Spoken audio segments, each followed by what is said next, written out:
उद्धव सरकार के कार्यकाल में नवनिर्माण सेना के अध्यक्ष राज ठाकरे ने एक विशाल रैली और आम सभा का आयोजन किया था, जिसके लिए पुलिस ने उन्हें 16 शर्तों का आधार बनाकर अनुमति जारी की थी, लेकिन उन्होंने एक भी शर्त का पालन नहीं किया। इसके बाद पुलिस ने औरंगाबाद कोर्ट में चार्जशीट दाखिल की है, जिससे आने वाले दिनों में राजकीय मुसीबत बढ़ने के आसार है। लगातार बारिश के चलते मुंबई की सड़कें खराब हो गई हैं। कई हाईवे और मुख्य मार्गों की सड़कें खराब हैं, जगह जगह गड्ढे हुए हैं, जिससे सड़क दुर्घटनाओं में इजाफा हुआ है। इसी को देखते हुए पीडब्ल्यूडी मंत्री रविंद्र चौहान ने सड़कों का निरीक्षण कर इन्हें जल्द सुधारने के निर्देश दिए। उधर सोनाली फोगाट मर्डर केस में एक नया एंगल सामने आया है। गोवा पुलिस की टीम ने शुक्रवार को होटल के वॉशरूम को सील कर दिया, जहां तबीयत बिगड़ने के बाद सोनाली ने काफी समय व्यतीत किया था।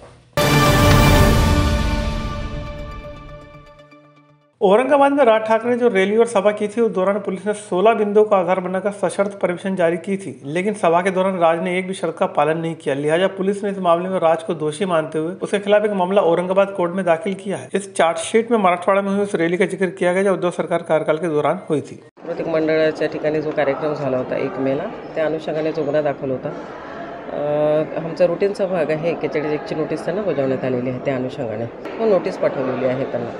त्यामध्ये जेवढे आरोपी आहेत ना, जे म्हणजे गुन्ह्यामध्ये जे निष्पन्न झालेले आहेत आरोपी, आम्ही त्यांना 41 आमचं रुटीनची प्रोसेस जी असते इन्व्हेस्टिगेशनची, त्या अनुषंगाने त्यांना नोटीस पाठवली। नाही, आता तसं मला सांगता नाही येणार इथं। नाही, मला आता तसं सांगता नाही येणार ना तुम्हाला। यात काही वॉर्निंग वगैरे दिली आहे का, कधीपर्यंत हजर राहावं लागेल काही? नाही, तुमचं 41 असं आहे की इन्व्हेस्टिगेशनच्या अनुषंगाने वॉर्निंग वगैरे काही नाही त्याच्यामध्ये। नहीं, कोर्ट अभी वो स्क्रूटिनी चालू है उसके फाइल के, स्क्रूटिनी के स्टेज में है। ठीक है। लगातार बारिश के चलते मुंबई सहित पूरे महाराष्ट्र के सड़कों पर जगह जगह गड्ढे हो गए, जो लोगों के मरने का कारण बनते जा रहे हैं। इसी के चलते सड़कों पर हादसा होना अब आम बात हो गई है। इन सड़कों की हालत सुधारने के लिए शुक्रवार को महाराष्ट्र के पीडब्ल्यूडी मंत्री रविंद्र चौहान सड़कों पर उतरे। उन्होंने इस दौरान मुंबई गोवा हाईवे ठाणे से बड़ी संख्या में गड्ढों को देखा और इनकी दुर्घटनाओं के कारण जाना। उन्होंने कहा कि बीएमसी को कई बार इसके बारे में अवगत कराया, लेकिन उसने अभी तक इस ओर ध्यान नहीं दिया।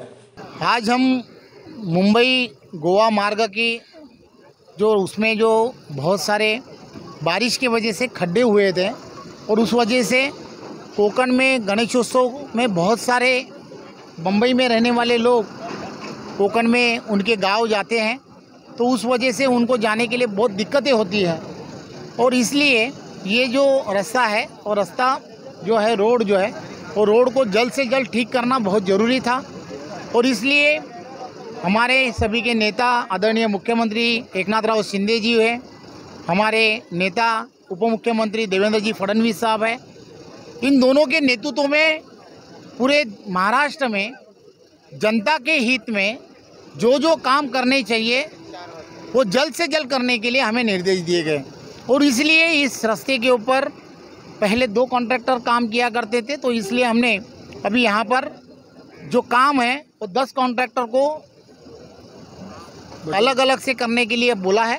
और आप देख रहे हैं कि नागोटना तक का रास्ता अभी तक तो अच्छी कंडीशन में हो गया है, और आने वाले कुछ ही दिनों में ये आगे का भी रास्ता बहुत अच्छी तरह से होगा। भाजपा नेता सोनाली फोगाट की रहस्यमयी मौत के मामले में एक नया एंगल सामने आया है। शुक्रवार को गोवा पुलिस के 12 अफसरों की टीम ने कर्लिस नाइट क्लब पर कार्रवाई करते हुए उस वॉशरूम को सील कर दिया है। बताया जा रहा है कि सोनाली इस वॉशरूम में फ्रेश होने के लिए गई थी। इस दौरान सोनाली फोगाट आखिरी समय तक वॉशरूम में काफी देर तक रही। सोनाली के जीजा अमन पुनिया ने भी आरोप लगाया था कि उसे ड्रग्स देकर इसी वॉशरूम में 3 घंटे तक बंद रखा गया था, ताकि वो ड्रग्स के ओवरडोज से मर जाए। हालांकि गोवा पुलिस अभी इस एंगल पर कुछ नहीं कह रही।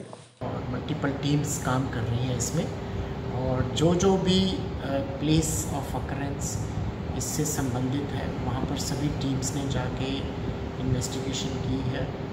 और जो सस्पेक्ट्स हैं, जिनके बारे में परिवार ने भी शंका जाहिर की, उनसे भी क्वेश्चनिंग हो रही है। उनको नोटिस देके बुलाया जा रहा है, और इसमें किसी भी हम संभावना को नज़रअंदाज नहीं कर रहे हैं। जो ऑटोप्सी सर्जन हैं जी, उन्होंने बोला कि इसमें क्लियर कट हम कारण तभी दे पाएंगे जब विसरा की केमिकल एग्जामिनेशन रिपोर्ट आएगी, सीरोलॉजिकल इन्वेस्टिगेशन रिपोर्ट आएगी, और